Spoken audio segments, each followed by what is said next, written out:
All right, how's everybody doing tonight? Welcome to Comic Book Team Up. Tonight we have special guest Dannphan. Some of you may know her from her YouTube channel, and she also does Webtoons and talks a lot about comics and manga. And also, Fabrizio is here as my co-host here today. Apparently, John from John's Longbox has had a bit of an accident, and when I mean a bit of an accident, he might be laid up for quite a while. So hopefully everyone can let's say give John some prayers if that's the way you want to go with it. If not, give him some good words on Twitter or with his videos if he's doing any. But anyways, tonight we have Dannphan, and we want to talk webtoons and manga and comics all together because Dannphan, I know that you have a fairly large YouTube channel. You got about almost 70,000 subscribers, and you do talk Western comics, but you talk manga as well and your own work. So I have a link in the description for your digital book. Why don't you give us, it's Reaper Book One. I'll put that up on the screen, but why don't you give us a little rundown on what your book is about and what you usually do, because I know you have more than one. Right. So this is actually going to be my first start into a series. I wanted to do a book by book type of series similar to what manga does. It's like a linear story, but I wanted to have each book be like its own arc that connects to the overarching story. And it's going to be a dark fantasy that's, as many people have already pointed out, yes, very Dark Souls inspired. The idea of a Reaper being somebody who collects souls, and people eat the souls for power, and the main character is given the job to go into this cursed castle to find a very specific, powerful soul of the one who is in there. And that's where the story kind of kicks off. So that's how we get introduced to the main character, and as the books continue, and I do hope they continue for a very long time, we'll get introduced to a much larger cast of characters and put together a nice adventuring party. It's a very interesting combination of ideas that you have going there, because I can see, well, let me put up the main picture again for your cover. First of all, I can see a little bit of manga and anime inspiration there just on the cover, because you have sort of ReZero, not ReZero, but the hands, the unseen hands, but also the idea of someone eating souls and gaining power for them. There's a very big Conan tie in with that as well. Marvel did a spectacular Conan story arc with, I think it was the Soul Eater. So it's a very interesting idea and a very good way to build a villain, if you ask me. I love those stories from Conan. So tell me exactly, well, for this book anyways, what are your influences? I know that you do the art yourself. Is that correct? Yep, that's right. Do you do the story? You do the story and the art.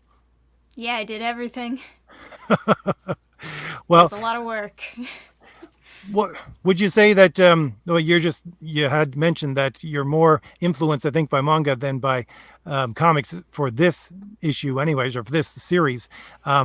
So I know that a usual manga would have chapters, but usually they would come out with books that are probably like 88 pages. So I take it you're just going to do the individual chapters as print or as webtoons, or both. What is the format? So the first book is a collection of chapters. Originally, I was just going to have it be like one straight story, but I decided to split it up into chapters. So the first book has 6 chapters in it, and my plan as far as like releasing it digitally is also release it on the website digitally by book, or release each chapter as I finish them on my Subscribestar and kind of do a subscription that way. Because like basically that's what my Subscribestar is for at this point, is just so people can see stuff early.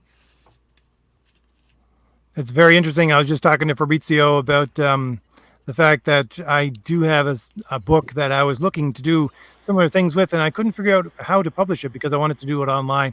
Most of my stuff is print, but I wanted to give something for people online, because a lot of people just can't afford the, I usually do 80-page graphic novels. They can't afford the $25 graphic novel plus shipping. But I was thinking of putting it up on Subscribestar or as a member tier for my YouTube channel, one or the other. But it's very interesting that you're taking that route. How many other books have you done before this one? Let's see. Books I worked on, or books I've written, books I've drawn. Well, you can lay them all out if you want. Yeah, most of the books on the website, I guess. Let's see, Ellie the Eliminator, Sonic City Witch, Horizon Quest. Uh, it's not like getting a job will kill you. Super long title, but yep. So, what is Burning Star? Is that are you just partnered with them to sell your book there? It's my website. So, let me go back to the homepage then. So, you have done something on each one of these books. Then I didn't realize that. Yeah, well, the ones that I haven't worked on or I'm just publishing from other people are the ones that I've still like taken part in editing. But yeah, I'm basically like the publisher and also putting my own stuff on there. It started off as just my own stuff, but you know. All right. Well, I want to leave that up in the background for a little bit. So, let me get back to manga here for a second, and well, manga and anime, and tell me really what your influences are, because I don't know. I just see so many things when I look at your work, and especially the Soul Destroyer. Um, are you trying to channel anybody in particular? Let me put it that way. Right. I mean, like most of my whole art journey has been like the classic trying to find my style type thing.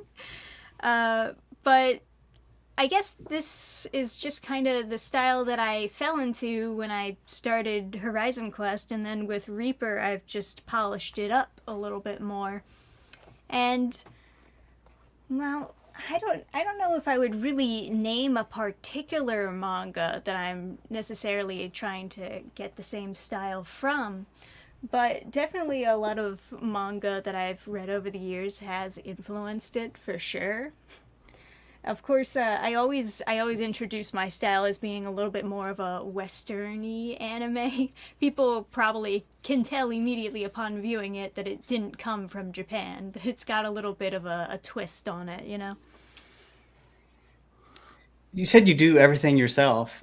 I'd love to know your process because there's not a lot of people that do that. I do my own comic as well, everything. And I just love to hear, do you start with the script first, then jump into the drawing? Do you go back and forth? How does that work? Yeah, I would originally start. Well, I always start with an outline just so I have a general idea of like what the bones of the story are going to look like. And I would originally go into scripting when I was working with other artists, but now I kind of just jump into sketching out pages and somewhat writing them organically, but with the outline to kind of guide my hand. And then it's a process of editing and editing and editing. But the nice thing about when you're scripting with like the pages and with the sketches is that you can give someone a visual first draft to like just get some really early opinions on it while you're still editing it. That's interesting because, well, most of us, Fabrizio here, usually I have John's Longbox on, and both of us are writers, and we just hand off our scripts. But Fabrizio here does it all, just like you. And having that kind of, I can't even imagine having that much control and having to do the entire thing. I have problems enough just writing a script and wrangling the cats of their artist and the colorist and everybody else that has to go along with it. Yeah, I think as far as like manga or Western, I don't know if there is more of a bent towards like solo creators versus teams. Is that even a thing? I'm not that familiar with manga. Um, yeah, Japan's culture in general, they try to make manga for everybody. It's a lot more like sewn in to their lives. Like they literally go for every age group and every type of person. That's why you get so many manga about so many like crazy and sometimes mundane things. But for the most part, I think the majority of the audience is usually young teens with a lot of shonen stuff, for example, that gets released over here. It's usually for like young teen boys. That brings up a really interesting question I wanted to ask you, because I can tell from my YouTube channel who it is exactly, well, what my main audience is. And I want to know, have you ever looked into that yourself? What is your main audience? Are you pulling in people that are much younger? Because I have mostly people who are much older, who are lamenting the downfall of Western comics and all that kind of stuff. And those are the people who buy my books. But are you pulling in a new audience? Are you pulling in people much younger who are looking for, well, basically a faux manga style, things like that? It's hard to tell because I don't really know how much of my YouTube audience analytics is really reflective of like the books that are actually being sold, you know? Uh, but YouTube analytics wise, I usually have more people who are about like my age or a little older watching. And then there's the occasional like bump in people who are over their 40s watching. Because I know the reason I think that I originally got introduced to your channel was because you covered the same topic that I did. I think you did a read through of I Am Starfire. Am I correct? Oh yeah, I am not Starfire. I did that a while ago. That was one of my read throughs that like blew up. So I think that's how a lot of people have found me. And also, For your oh, go ahead for me too. I'm sorry, I was gonna say for your YouTube channel, was it, were you thinking about always doing comics, or did you do the YouTube channel? You started to get an audience. You started to sort of kind of see like the landscape and say, you know what, I can use the YouTube channel to showcase a comic. Yeah, for sure. I mean, like, I was writing comics in high school that were terrible, of course, but I then eventually would like piggyback those with the YouTube channel because especially when Comicsgate was first kicking off, there was like this huge bump in people buying comics, especially through fundraisers. And I saw the opportunity, like, oh, maybe I can get into that too. And so I started doing fundraisers like that and was able to put together my own site for like to keep the sales going even after the Indiegogo campaign stopped. Oh, so you did. I didn't even realize. So you had a campaign on Indiegogo as well. Yeah. Yeah, I've done a couple Indiegogo campaigns over the years. Oh, very good. I just wanted to jump in here and say thank you very much to Taz for his £5 super chat. Thank you very much once again, Taz.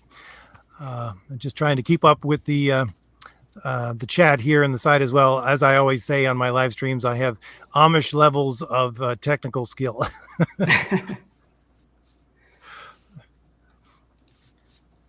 So I know that again, you said that let's say the I Am Starfire video that you did kind of blew up and things like that.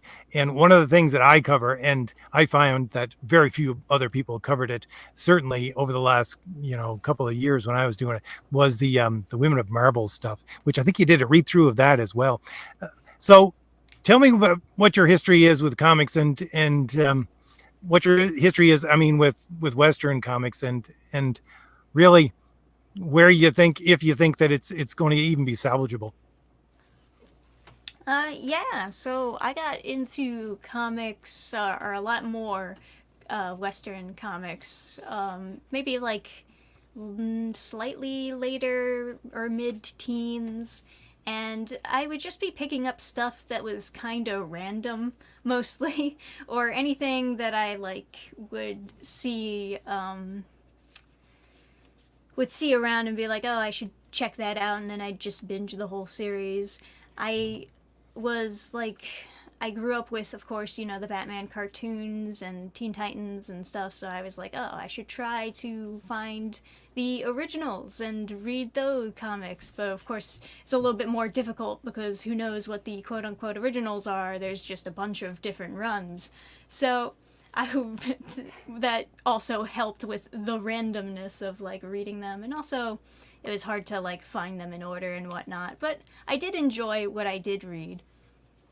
And trying to go to a comic book store to actually pick up something new that I could start with a number one and like actually read everything in order for once was getting more and more difficult, as many comics that were newer being released were not very good and people just didn't like them.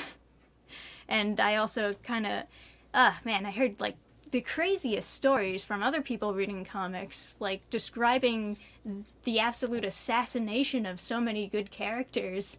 Just, So, like, that is what kind of pushed me out of reading comics.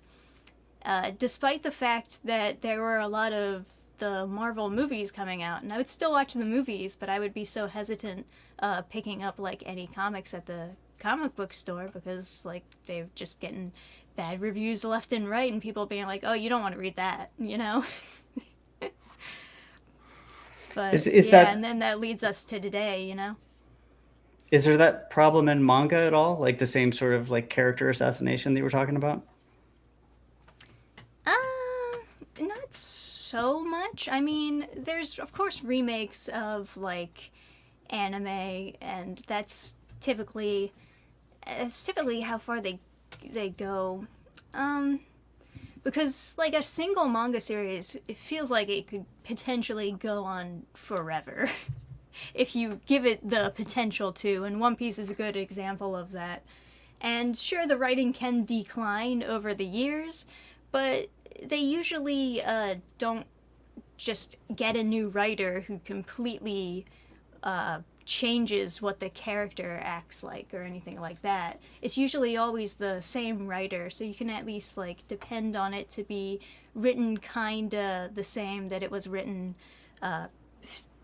10 years ago, or I don't know, however long the manga series has been going. Keeps the same spirit, at least. You know that you're not going to get something wildly different. Yeah, exactly. So, what are your main draws? Let's say well, I take it you're probably an avid anime watcher as well. It seems like you're very much, from your books, anyways, attracted to isekai and possibly slice of life. Is those the main genres that you would go towards? Isekai, not so much. I really like fantasy. The issue is that isekai is like the only thing that it feels like they produce nowadays that is fantasy. So if I will sometimes, like, out of desperation, pick up like isekai stuff just so I can view some fantasy content. But ideally, I like it to not be some cookie cutter in another world, because the genre has been redone so many times that they all start to feel the same after a while. And that is one complaint that I can definitely give towards manga, is that when they realize something sells really well, they'll just start like producing as much of it as they can. And sometimes that leads to really, really dry stories. Slice of life, kinda about. I feel like it can be really good. I do like romance, right? And I guess that does fall into the slice of life category. Although there's like this one category of anime, and I guess maybe manga too, in particular, that I can't stand, that is just like really boring. just like really boring characters who go to high school and nothing ever happens. I think a lot of people refer to it as the soul healing genre because they say that it's supposed to just be like relaxing and not take a lot of brain power to watch, but I can't stand those types of genres. It's just like Anti-drama. way too boring. Yeah, yeah, it was like that. Just quickly, I wanted to answer Incubus Time Lord's question. What is isekai? It's basically, I think, if I remember the Japanese, it's transported into another world. So it's you get transported. The main character usually gets transported into a fantasy world. So would you go with older fantasy, like oh I can't even think. What's it called? Lotus. There's a lot of really good older fantasy before these guy came into existence. Really, with I guess probably Sword Art Online. So do you go for older manga instead of newer stuff then? There's newer fantasy too. Freerun is a good example of that because that blew up recently, and Yes. I've been really enjoying that series. I did recently read all of Berserk, and that was quite an experience. Funny enough, when I tell people that I wrote like a dark fantasy comic, they're always like, the first thing they jump to is like, oh, is it like inspired by Berserk? And it's like, I haven't read it yet, but now I finally read it. So no, it's not. It's not really quite like Berserk. I can confirm this now. Were you Another reading really it like sweating the whole time? You're like, oh no. another. I Oh, go ahead. honestly binged it quite a bit. It was really captivating. I'll give it that.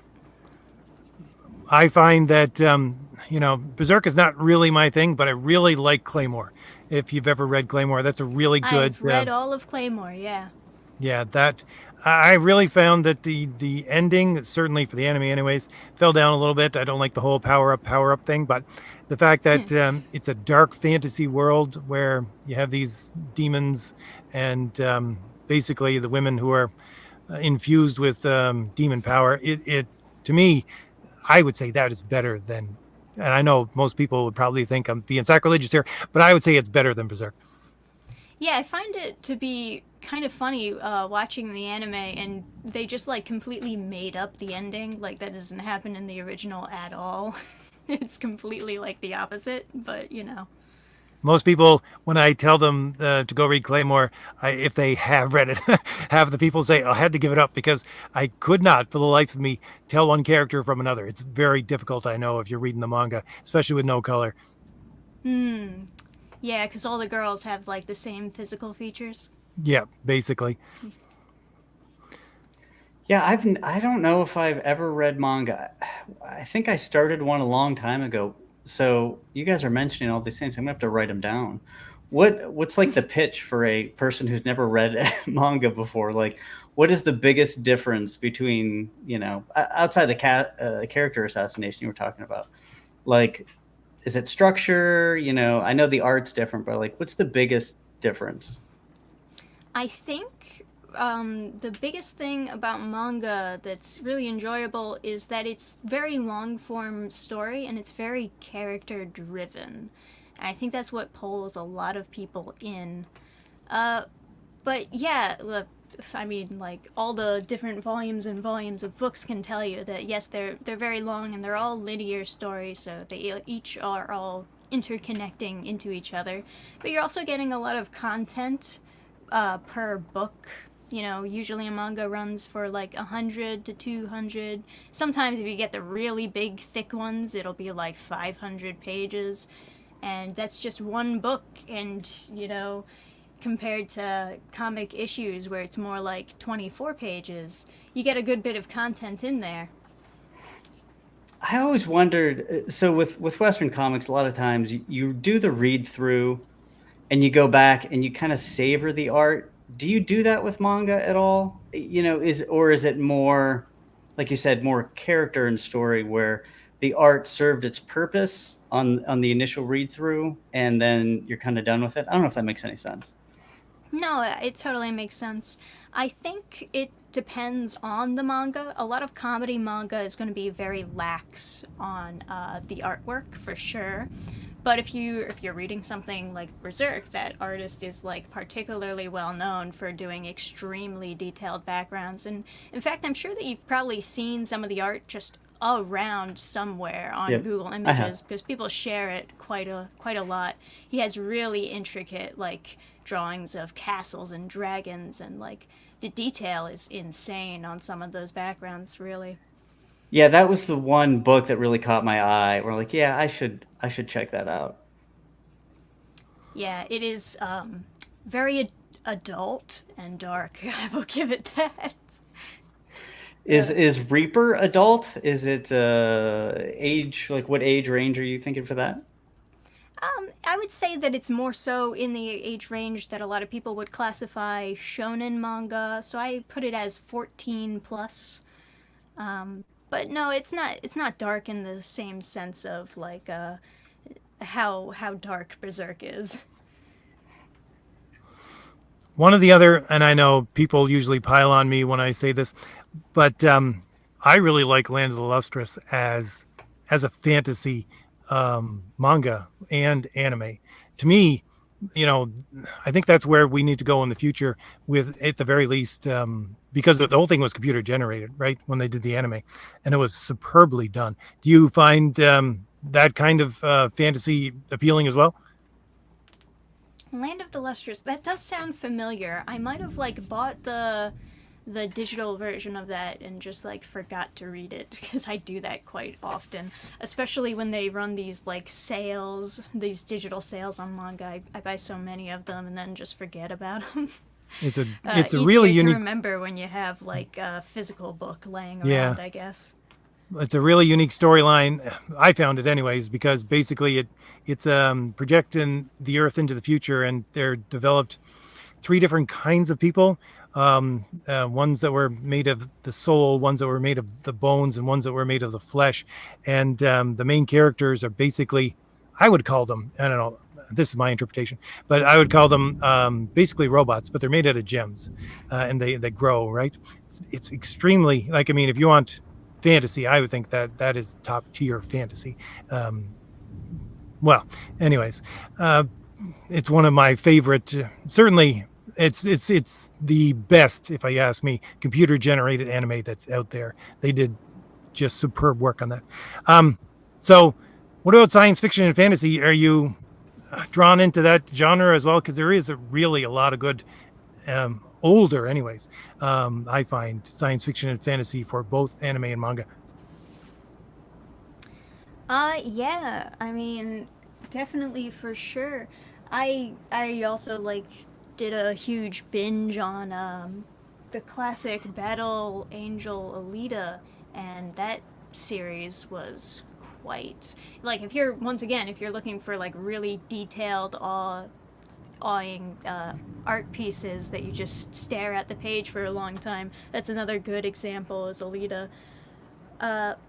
So I especially would take inspiration from like fight scenes from those because I feel like even though they're like drawn fight scenes, you can really feel the action and movement in those pages, which is really inspiring for someone trying to like perfect their art over the years to realize, hey, it's possible to get that animated feel even when it's just a still image. You just really gotta like study how other people do it, you know? It brings up a really interesting question because I did an entire video. My videos for my usual videos for the weekend are like 20 to 30 minutes long.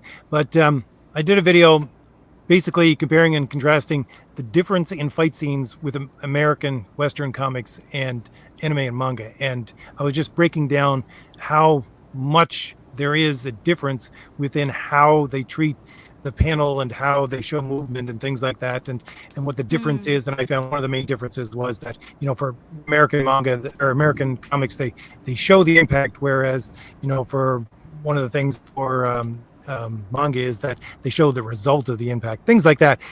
So do you ever, you know, break down those kinds of differences within, because I certainly haven't watched all your videos, within the difference between Western comics and manga? Oh yeah, for sure. I mean, like, I've also often like joked about how the whole second half of Reaper Book One is basically just like fight scene after fight scene after fight scene, which is also kind of like, I guess, inspired by manga. They have a tendency to have like these very long and intricate fight scenes because, especially when you're trying to get teen boys on board reading them, you're gonna want to show them what they love to see, and they do love to see like really detailed fight scenes. That brings me to your process. You do everything digitally, right? I do, yeah. And I think you use Clip Studio. I think I saw that, right? Yes, I am a Clip Studio lover. Okay. Yeah, I'd love to hear more about your process. So, you're using Clip Studio, and then actually, can we pull up like a page to look at, like an interior Yeah, page, just so we can. 1 second here. Let's see. So you do thumbnails and everything in Clip Studio, or down to Yeah, the finish art? Yeah, I just start sketching. Yeah. Do you have a resolution limit? Because I know some people essentially they zoom in so much with digital art that it becomes a problem. So they'll sort of limit their zoom in. Is that ever a problem with you in digital? I do a lot of zooming in. I do I definitely. mean, I'm not. Yeah, I mean, have you ever? I mean, did you start traditionally and then move to digital, or you just jumped right into digital, and started learning? Yeah, yeah, I started traditionally. Yeah, but there was a lot of like my comic life was like picking up, trying to do art, and just like giving up and then picking it up again, and back and forth with that. And now I'm like fully committed to getting better, but I got a lot of catching up to do. I mean, yeah, whatever works for you in the end. I mean, I think we all kind of go through that, whether it's art or writing or music. It's you just find out what works for you. I tried traditional sculpting and I hated it, so I do digital sculpting, but I do traditional, brush for inking. So it all just there's something innate in us that where certain ways of doing things just seem to click better. So Yeah. I just wanted to mention, I don't think I did at the top. I apologize, but links are in the description for Dannphan's website where you can buy her books, and also for her subscribe star, as well as I think the link tree for Fabrizio is there as well. Yeah, I yeah, was it going looks to great. just mention the fact that when you're talking about Fabrizio, I find that exact thing because I work with Renzo on a lot of my books, and he does almost everything digitally. Every once in a while, he pulls out the pen and paper and he does a page just because he wants to and he feels it. But the thing is that when he sends me these pages, they're always these huge files, which I need for the print files, but there's so much detail in them. And I think to myself, that's not going to show up when it gets on the page, unfortunately. It's Yeah. still fun to do sometimes, though. So, Right. so Well, what it's about still a thing when you're working digitally too. yeah? I've often been very like frustrated whenever the itty bitty tiny details don't show up on the page. So for your writing process, I know you said you started with like an outline. Do you stick to like a 3-act structure? Do you just I don't want to say wing it. It's what is it, pantsing or outlining or whatever. But do you have any sort? There's the Dan Harmon 8-part thing. Do you have any story structure you kind of look to? Well, usually I don't know if I have any like particular like set in stone structure, but I'll write down like paragraphs and paragraphs, just like briefly describing like what I want to happen and like what leads into what, etc., etc., so that I can at least see like on the paper or on the screen like visually what I want the story to be looking like. And then like the tiny details like the dialogue, for example, that's something that'll come out when I'm actually putting together page by page, or the intricacies of the fight scene, unless it's something that's plot based. I won't really be writing it in. I'll have to like figure it out when I actually start sketching the pages what I want the fight scene to look like. Would you rather do the entire thing yourself, or would you rather work with other people? Because I find, really, for myself anyways, I'm just a writer, but I find that making comics, it's so beautiful to work with talented people that can take your story or your art and to just run with it and go in a completely different direction that you might not never even thought of. Yeah, I mean, I've had pretty good experiences working with the people that I did work with in past comics that I've done, but I do like the ability to just take it in my own hands. And of course, it's a good opportunity to also keep growing as an artist, to really be drawing everything myself. Uh, and luckily, everything's black and white, so it's not too tedious. At least I don't have to like put in the color and everything. Yeah, I think doing everything yourself is almost like a mini Marvel method in a way, because you're doing the art, and when you get to the dialogue, if you notice something in the art, you can always tweak the dialogue. I wasn't intending for this particular expression to look this way or this thing to happen, but then I can tweak the dialogue one way or the other to either lean into that particular thing that I'm noticing. So it kind of feels like you're just doing the Marvel method in a way. Yeah, well, there's also like the reverse of that, where when you're working digitally, you can also like change your mind on what you want the dialogue to be, and then like change the facial expression to match the new version of it, and etc. etc. Lovely Control Z. The Control Z.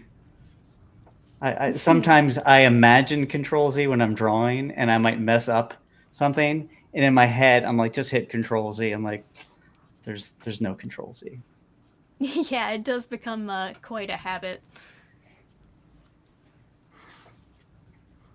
So I was going to, well, you had mentioned the fact that when you sketch out your your script, you do so in different ways, and depending on when you're actually talking about the newer stuff, you do a lot of more sketching than actual script work. But if you're working with other artists, do you give them a full script, or what's your usual method when you do that?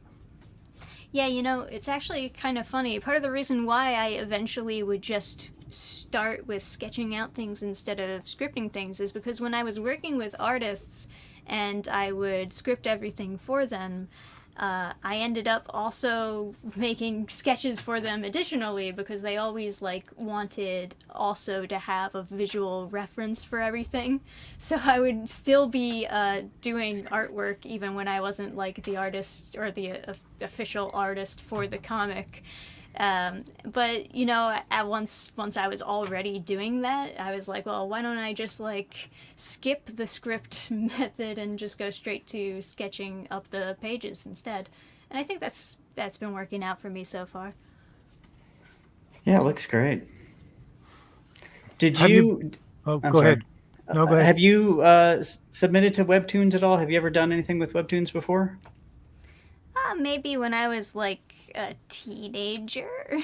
Well, Okay. the funny thing with webcomics is they really don't pull in money, but in theory, they pull in an audience. Whether or not that audience translates to sales, it's kind Yeah. of up in the air. I mean, having your own site, having your own publishing, I do feel like, and that's what I'm doing. It's kind of ideal, but it is a lot of work. But having that control really helps in the long run, I think. Yeah, for sure. And it's really easy to just put up digital products for sale because you kind of don't really have to do anything. They just buy it and then get a download link, and you can just like be passively making income through there. And, even just like shipping out stuff, it's not that much of a hassle once you know what you're doing and once you get into, like, what am I looking for? Routine, yes. Once you get into Yeah. a casual routine, shipping everything out, it becomes pretty easy. There's always software to help you do stuff. I'm a programmer by trade, but so anytime I have to do something that takes a lot of time, whether it's printing out 20 shipping labels, I think there's something out there to make that easy. and I search until I find it. And there always is something. So, like you said, routine and using those tried and true methods, and any new technology, I adopt it right away. But it makes things go pretty quickly whenever you have to ship. Mm-hmm. For Do sure. you ship internationally or just in the U.S.? I didn't get to check that out on your website. I do ship internationally. Yeah, I'm shipping out one of my books right now, The Valiant Heroes, and when you ship out, you get to learn a lot about your audience and a lot about the whole entire process. I just shipped out a book.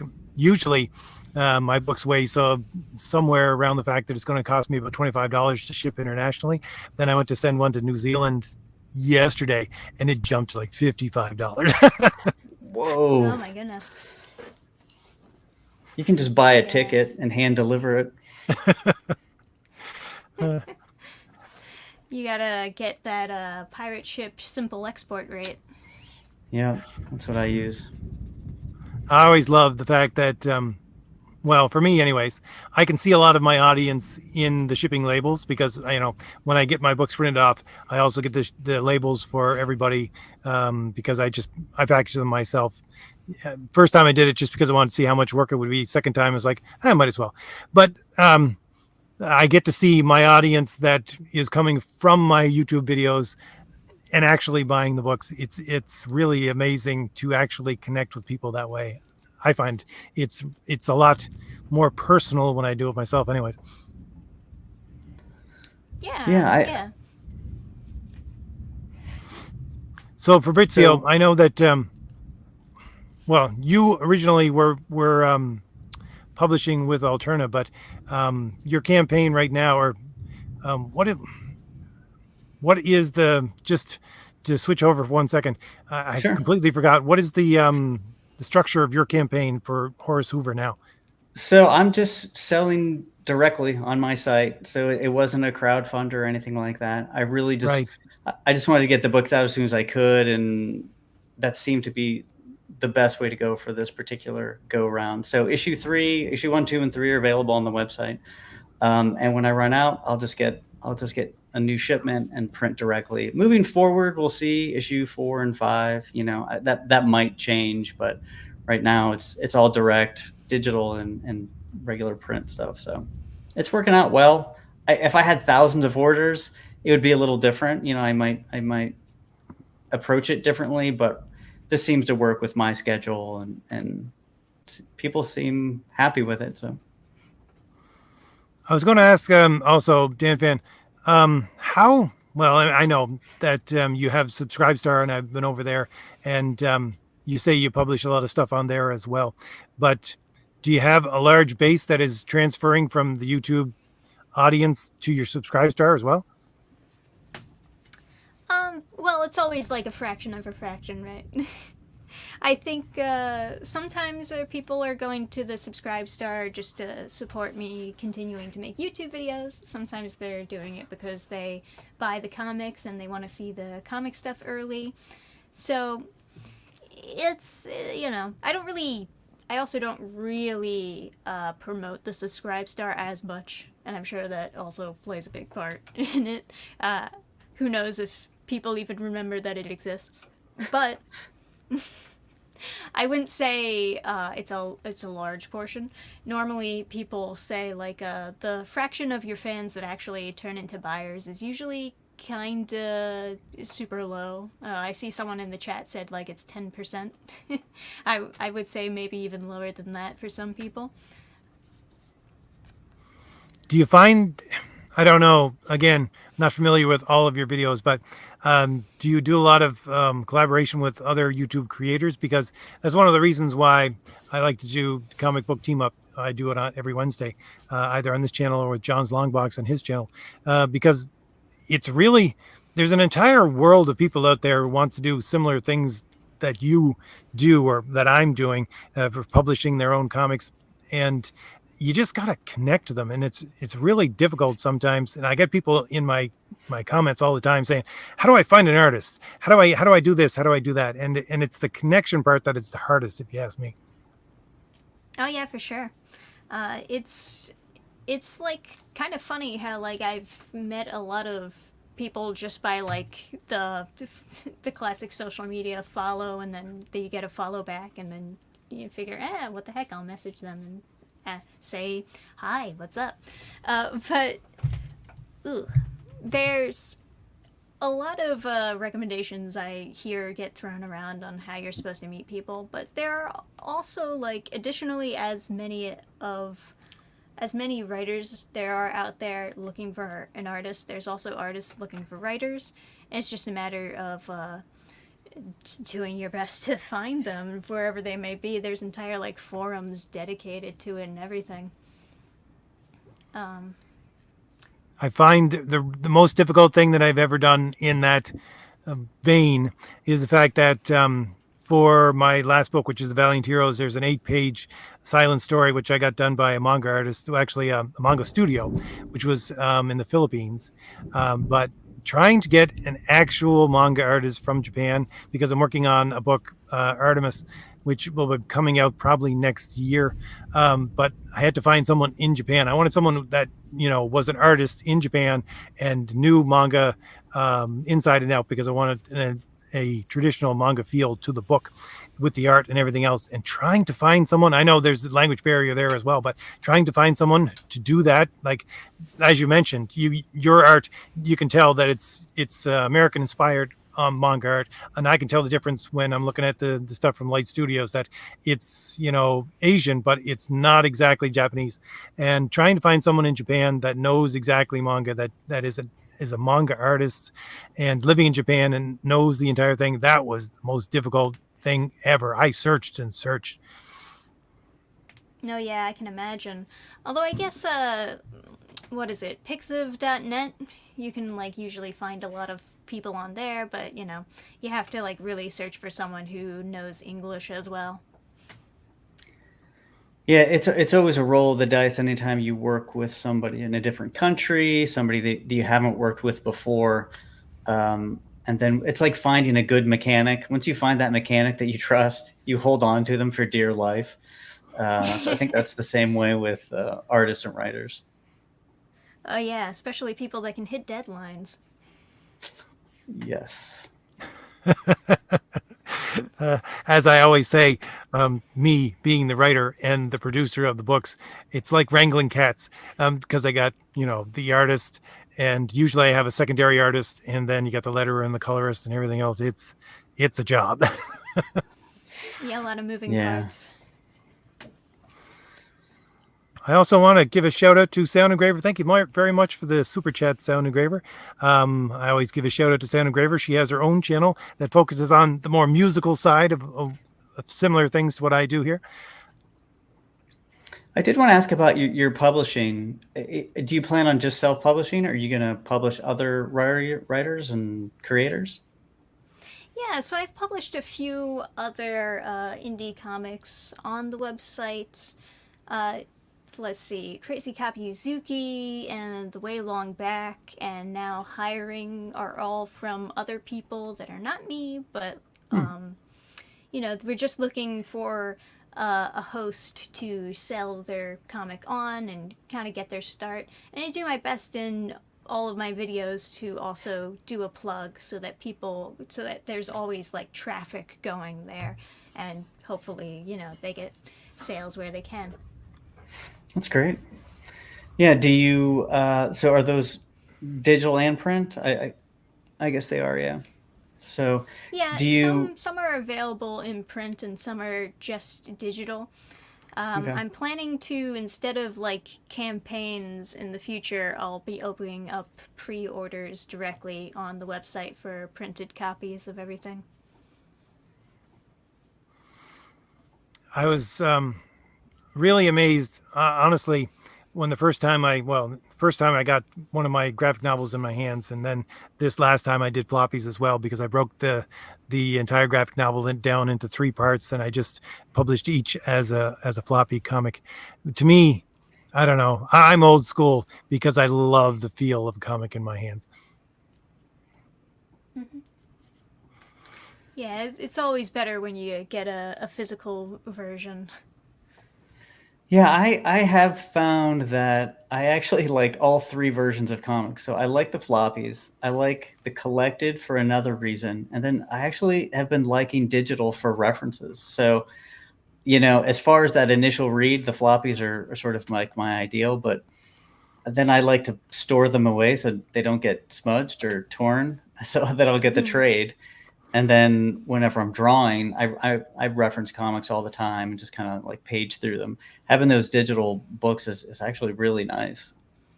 Yeah, and that's something that I kind of like about the digital versions as well, is just being able to zoom in and appreciate all the itty bitty little detail.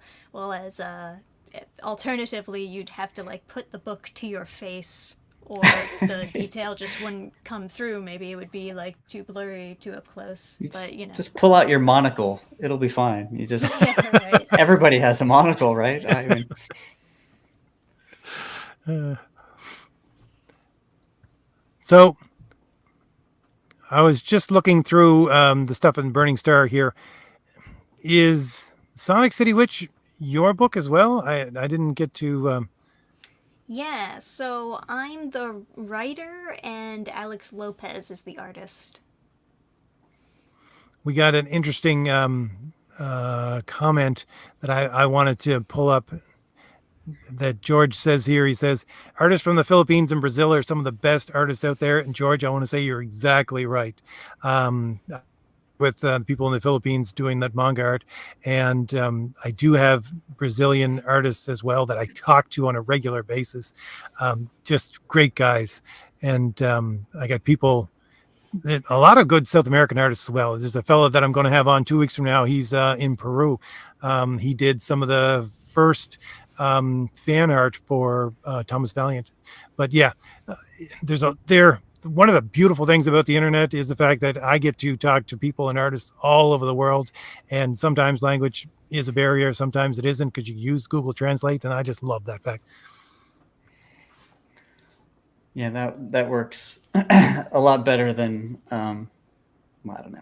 But something I did want to mention. Sorry, we were talking about manga. Yang Jen Zhao, actually, I think he's talking about doing tours to go to Japan and actually have a manga themed tour. So you would go to studios and you would sort of check out historical artists. I thought that was a really interesting sort of. It would be more than an introduction because you're actually going to Japan. But I thought that was pretty cool. Yeah, that sounds pretty nice, and it gets to be like a tax write off, so yay. Exactly.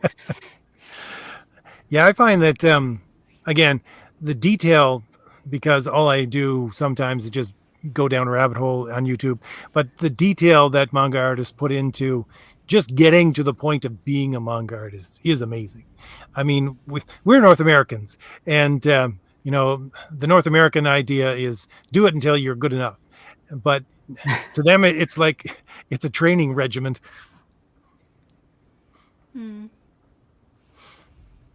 Yeah, I think taking like the craft of some things in different cultures is very different. I think Japan definitely is one of those cultures that just elevates a craft like to some like almost religious degree. I remember, I mean, this isn't Japan, but even in Italy, there was the cheese master, and to be a cheese master takes like 12 years. I mean, that is a serious cheese fan. 12, it's like you're a doctor, you're a surgeon at that point. Yeah. Yeah, well, think- at Italy, you gotta have the best mozzarella. It's gotta be Italian, you know? You gotta Exactly. represent your country. It's like surgeon, cheese master, surgeon, cheese master. The way I had it described to me when talking about like Japan and like why everybody's very like serious and does their best in their job is the society there. They kind of have this opinion, or this general opinion, that no matter what job you have, you are like respected so long as you do the best that you can at it. And that actually motivates people to do the best that they can at the job, because like even if you're just like a server at a restaurant, people don't think of you any like lower for like having a lower paying job or anything like that. They'll still like be treating you with respect so long as you're doing a good job, or at least that's kind of how I had it explained to me. It's funny that you should mention that, Fabrizio, because my first love is history, and the fact is that there are still to this day, you go to Europe, there's guilds. You have to join a guild. You want to be a baker, you got to join the guild, right? Whereas in America, I'm always talking about the Jack Kirby way of doing things. And the great line from Jack Kirby is, every American thinks they can be a comic or can produce a comic book, right? Every American has a comic book within them, and they think they can make it. And that's the difference of America. And I think that's one of the great things about America. And I think it's the reason why the three of us are here, is because we just decided, okay, I'm doing that. Yeah, I was actually, I shouldn't say shocked, but once I got on Twitter, which was just a couple of years ago at this point, I was kind of amazed to see how many people just one day went from consumer of comics to producer of comics. It wasn't, like you said, it wasn't, I'm going to go to school, I'm going to do this. I'm like, you know what? I've read these. There's no reason, there's nothing keeping me from creating a comic book, which I think is great. Well, Yeah, I'd say some people are really like taking the reins and like doing their own thing. I was just going to add that, and I don't want to drag anybody down, but the bar has been set so low by, traditional Marvel and DC right now that, yeah, it's not that hard to get over it. Yeah. And produce something better right now. The real trick is to bring it up to a standard, that's worthy of comics, because I think sequential art is a beautiful way to express story. The best.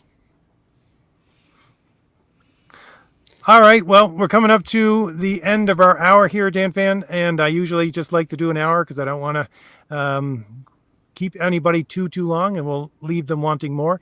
But I will give you the last couple of minutes if you want to tell anybody who came in late, either about where they can find you, your YouTube channel, your books, anything you want to talk about. All right. Well, my YouTube channel is Dannphan, as it says on my username there, and I mostly do videos about comics, manga, the occasional anime video. I did like something kind of anime themed today that was uploaded. And you can find all my comics on burningstarcomics.net. My newest comic is Reaper, a dark fantasy series that I'm starting up and hoping to make my main series that I work on till I die.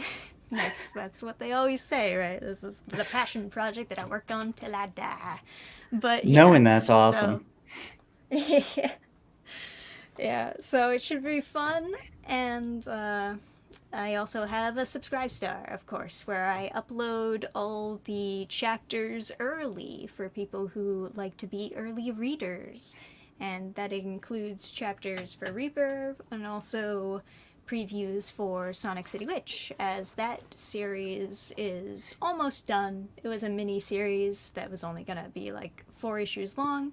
So there's going to be pre-orders opened up August 8th for the print of that, and it'll be a full graphic novel of all the issues. So that'll be fun.